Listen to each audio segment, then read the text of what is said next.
agar ketika ada penanganan PMKS terlantar yang ada di jalan, ini tidak hanya selesai di rumah sakit, diobati, habis itu keluar jalan lagi seperti itu, maka permasalahan ini kan tidak akan pernah selesai, terus muter kayak gitu.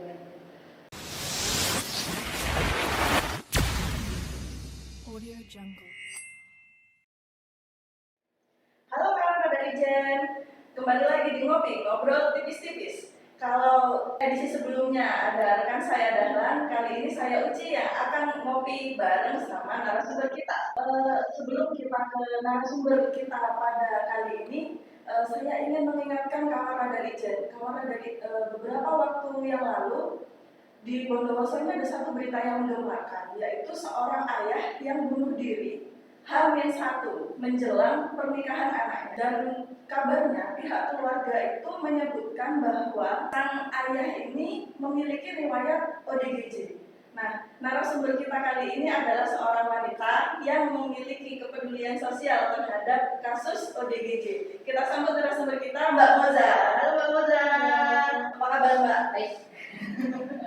Mbak Moza ini sebagai pendamping ODGJ ya Mbak ya. Sudah berapa lama Mbak jadi pendamping ODGJ? Dari 2016, berarti udah 7 tahun. Selama 7 tahun itu apa sih Mbak yang melatar belakangi awal mulanya Mbak Moza tertarik gitu lah jadi pendamping ODGJ? ODGJ ini juga menjadi hal yang sangat tabu di masyarakat ya, bahwa di lingkungan kita yang namanya ODGJ ini nggak mudah gitu kan ya untuk diterima. Terus ODGJ ini ya juga dianggapnya manusia yang tidak penting lagi di ya, dan itu juga menjadi aib. Nah, di situ saya mulai ada ketertarikan ya, bahwa saya harus hadir dan saya harus bisa untuk menjadi istilahnya apa ya, menjadi penyambung kesembuhannya mereka, dan agar mereka juga bisa bermanfaat kembali ketika sudah divonis menjadi seorang ODGJ. Jadi sebelum tadi kita ambil video itu, saya itu sempat ngobrol-ngobrol jadi sama Mbak Moza ini. Cukup luar biasa, banyak sekali pengalamannya selama 7 tahun. Bisa diceritakan nggak Mbak? Yang paling menarik, salah satu aja yang paling menarik. Yang paling menarik itu terkait apanya ya? Ya waktu apa waktu kan banyak nih ya Mbak ya yang ODGJ itu yang dipasung gitu Mbak. Itu mungkin apa proses evakuasi bahasanya ya Mbak ya, proses evakuasinya atau proses perawatannya, apa yang ketika dievakuasi itu memberontak gitu Mbak. Ada Mbak yang sampai seperti itu? Kalau memberontak, kalau yang pasung nggak terlalu ya, karena kan mereka juga sudah dalam kondisi lemah ya, karena sudah terpasung bertahun-tahun kan seperti itu, jadi kondisinya juga sudah tidak lagi untuk memberontak. Tapi yang paling kan ketika kita tangani itu terkait kondisi jarak, karena pasti yang terpasung ini kan kondisinya juga dari atas gunung rumahnya kayak gitu kan, Kebanyakan jauh dari kota ya. Kenapa kok bisa dipasung? Ya mungkin mereka juga dari pihak keluarga terbatas tentang ODGJ itu bisa disembuhkan apa enggak, kan seperti itu ya.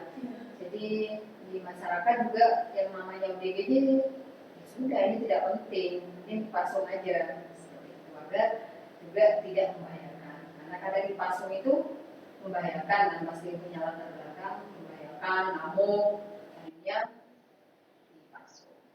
Dan ketika proses untuk melakukan evakuasi pasung itu kan kita berkendala dengan keluarga menolak, tidak mau, dan ketika kita melakukan asesmen tidak jarang kita itu ditolak oleh mereka, oleh keluarga dengan bahasa, "Sampean berani bertanggung bertanggung jawab kalau ada apa-apa.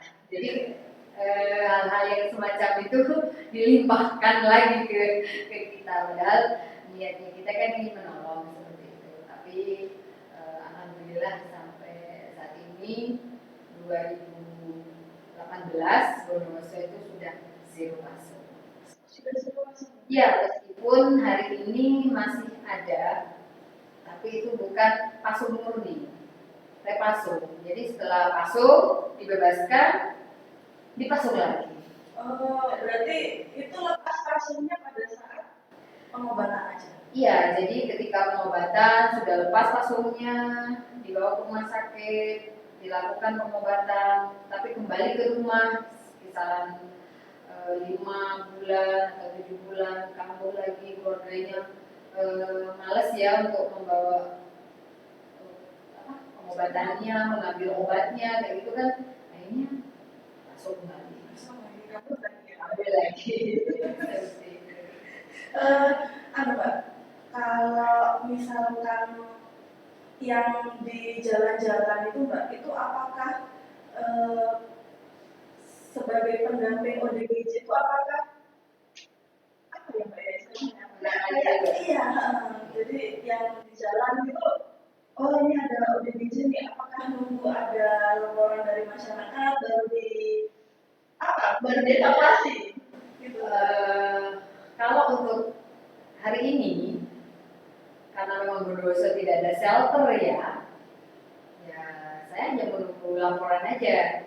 Tapi laporan itu ya juga nggak semuanya harus dievakuasi ya. Kita lihat-lihat dulu ya. Siapa yang mau menjamin terkait pembiayaan di rumah sakit ini, di tempat ini gitu. Oke, kalau sekarang ada UHC ya, mungkin. Tapi kan baru berapa bulan ini kan UHC kan. Kalau kemarin-kemarinnya secara pribadi saya tetap melakukan tugas saya ketika memang ada laporan, ketika ada ODGJ yang terlantar, mengamuk atau apalah sembarang, tetap kami PL, tetap kami bawa ke rumah sakit dilakukan pengobatan. Dan kalaupun itu nanti proses sembuhnya keluarganya ada, ketemu, ya kita antar. Dan yang paling jauh mana Pak? Terakhir kemarin kita ke Tegal. Sampai ke Jawa Barat, coba ngantarkan ex-ODGJ sampai ke Tegal, coba. Tugasnya Mbak Moza ini luar biasa sekali. Itu kita menggunakan kendaraan pribadi loh ya. Kita menggunakan kendaraan pribadi, kita tidak menggunakan kendaraan SOP yang ada pengaman atau apa enggak. Tapi sepanjang jalan aman ya Mbak?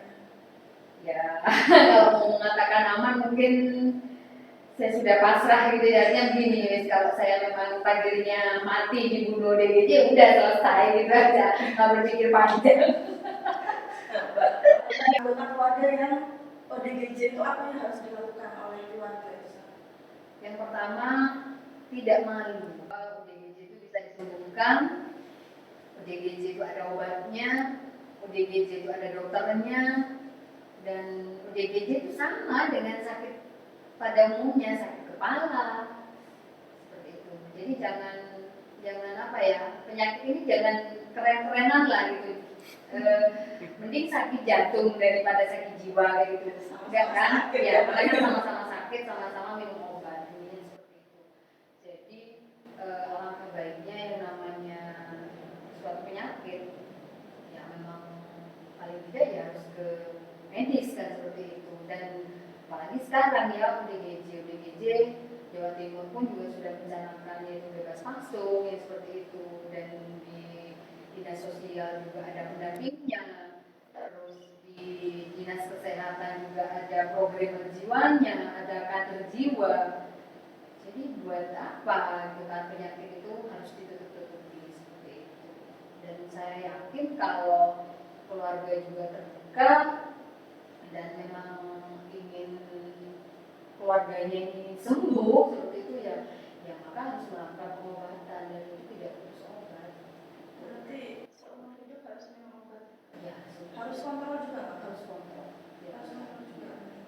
Yang paling penting ODGJ bisa sembuh. Dan tadi Mbak Musa juga cerita biasanya, bukan biasanya, jadi ada kasus di mana ODGJ itu sudah disembuhkan, tapi ketika dipulangkan disakitkan lagi. Jadi buat gila lagi. Gimana ceritanya? Ya banyak hal-hal yang terjadi ketika ODGJ itu sudah dirawat ya di rumah sakit oleh teman-teman Seroja, sudah baik dan sudah bisa dikembalikan lagi ke keluarga. Ternyata setelah sampai di keluarga itu tadi dia digilakan kembali. Digilakan kembali itu maksudnya Ya obatnya tidak terkontrol dan yang paling utama dia tidak diterima oleh keluarga. Saya memberikan contoh di Kabupaten Blitar itu ada yang namanya rumah, bukan rumah singgah ya, di sana itu semacam shelter tapi berbentuk namanya rumah kinasi. Di sana itu memproduksi batik ciprat dan pekerjanya itu adalah ex ODGJ semua dan sudah ekspornya itu loh sudah sampai ke luar negeri. Mereka dibekali dengan BPJS Ketenagakerjaan. Vaksinasi ini pribadi, jadi bukan pemerintah ya, dia non pemerintah, cuman dia punya latar belakang pendirinya ini juga dari pilar sosial. Saya sangat terinspirasi, cuman sampai saat ini saya belum bisa mewujudkan di Bondowoso. Ya, karena keterbatasan dan banyak hal lah ya. Cuman saya sangat salut itu di Kabupaten Blitar itu. Jadi semuanya pekerjanya yang melakukan itu adalah disabilitas mental. Itu berarti keluarganya sudah bisa menerima kembali ex ODGJ itu ya Mbak? Ya bisa menerima, kenapa? Keluar dari itu dia sudah punya bekal, dia punya tabungan. Luar biasa kan? Cuma di Bondowoso ini kadang masih menganggapnya nggak penting itu ODGJ, mending buang aja. Yang sudah sembuh dari teman-teman keluarga itu mana? Kalau yang masih bisa tercover oleh kami, oleh dinas sosial, itu kami titipkan di panti psikotik. Rujukannya itu ada di Pasuruan sama di Licin. Ya, kalau yang di Licin itu paling jauhnya yang di Pasuruan. Itu berarti obatnya juga sudah ditanggung juga? Ya, di sana itu ngambilnya ke RSJ Lawang. Kalau itu kan termasuk peran pemerintah ya Pak ya. Kalau peran pemerintah Bondowoso sendiri Mbak dalam menangani ODGJ. Saya ini harus jujur atau gimana ya? Karena kan aku sempat baca Mbak yang untuk membantu membuat KTP dan BPJS, mungkin kan dengan begitu harapannya pemerintah itu jadi keluarga itu sudah ada BPJS-nya, jadi tinggal ngambil aja obatnya, tinggal kontrol aja. Kalau itu sudah menjadi paket konkretnya kita dalam penanganan ODGJ itu ya, ketika klien kita itu tidak memiliki admindu, kita juga sudah bekerja sama dengan Dispendu, dan Dispendu itu mempunyai layanan yang sangat baik. Artinya mereka di calling kapan aja ketika kami punya T4, punya ODGJ yang menghadap keluarganya tapi tidak ada admindunya, dari pihak Dispendu itu langsung beresopat, langsung melakukan rekaman. Dan ketika pun ada T4, kita kesulitan, ini orang mana? Kita kan bisa melihatnya dari iris mata kan? Itu kan langsung ketemu. Contoh kemarin terlantar di kecamatan Desa Pakisan kalau nggak salah. Jadi kita kesulitan kan bahwa ini orang mana kan seperti itu ya. Kondisinya itu ODGJ tapi dalam keadaan sakit. Kita langsung melakukan koordinasi dengan Dispendu, langsung iris mata ketemu dia orang Jember dari Kecamatan Silo. Besoknya langsung kita angkat. Keluarganya langsung ketemu dan langsung ini keluarga saya boleh. Keluarganya terima ya. Gimana ya Pak ya penanganannya kalau di sini, kalau misalkan ketemu ini ODGJ, misalkan ngamuk, sudah ngamuk, ternyata pas waktu dicek ODGJ-nya orang luar daerah, itu gimana Pak penanganannya Pak? Kemarin masih terselamatkan dengan adanya rekom dari Komisi 4 itu ya. pendanaan ya. Jadi masih bisa terlayani, masih bisa tercover di rumah sakit. Nah ketika nanti proses pemulangan dari rumah sakit, karena kita memang terbatas, tidak ada shelter, kita punya barak ya, meskipun kondisinya seperti itu juga menjadi penyelamat. Meskipun harus lulus dada, kenapa? Di sana itu kan tidak ada jaminan makan dari mana, itu kan ya, namanya di sana penghuninya gepeng, penghuninya pemulung. Jadi lucu ya, PMKS makan ke PMKS, gitu kan. Tapi itu memang faktanya yang ada memang seperti itu. Tapi alhamdulillah penghuni Bara itu dengan kondisi yang terbatas seperti itu, mereka juga membantu gitu ya, misalkan ada titipan dari kami 1 atau 2 hari, ibu tolong ya kasih makan seperti itu ya, miris banget. Kembali menunggu kabar selanjutnya, apakah ini ada keluarganya atau tidak, seperti itu ya. Tapi kalau nanti mentok nggak ada keluarga, ya sudah, kita bikinkan KTP sini, maka selamanya dia akan hidup di Bara. Seperti itu. Oh, selamanya di Bara ada. Karena iris mata nggak ketemu, nggak ada alamatnya. Ada laporan ngamuk gitu, itu tuh biasanya masyarakat melaporkan kemana? Ada yang melalui polsek, ada yang langsung menghubungi saya seperti itu. Berarti ditangkap sama polisi, diamankan sama polisi gitu ya Pak? Ada yang seperti itu, tapi kadang lebih banyak mereka tidak berani, jadi menunggu kedatangan saya. Itu nggak terbatas waktu ya, mau jam berapapun laporannya.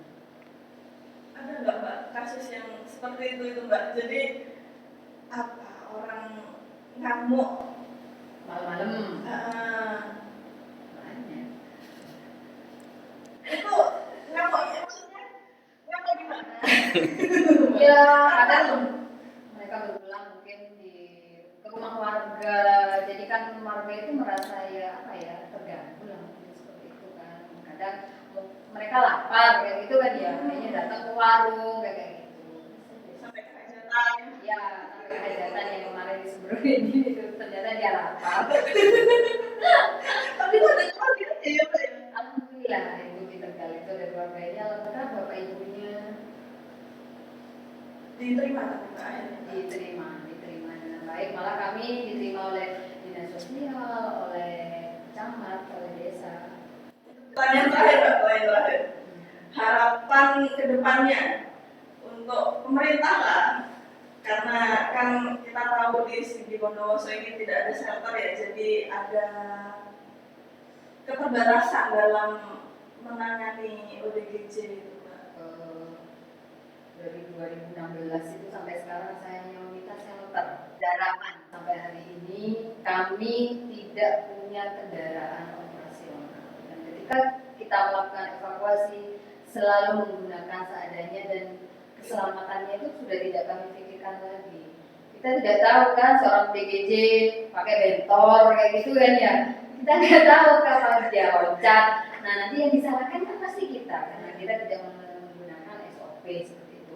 Mau menggunakan SOP tapi kita tidak punya kendaraan. Dan sampai hari ini saya dan teman-teman yang lainnya tidak memiliki kendaraan operasional untuk mengevakuasi pasien.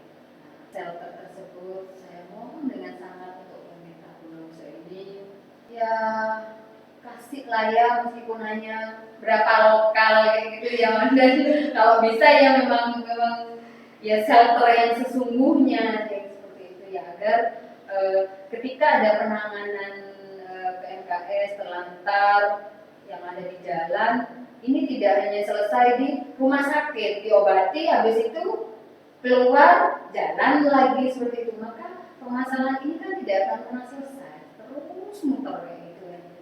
Yang mungkin kalau ada shelter paling tidak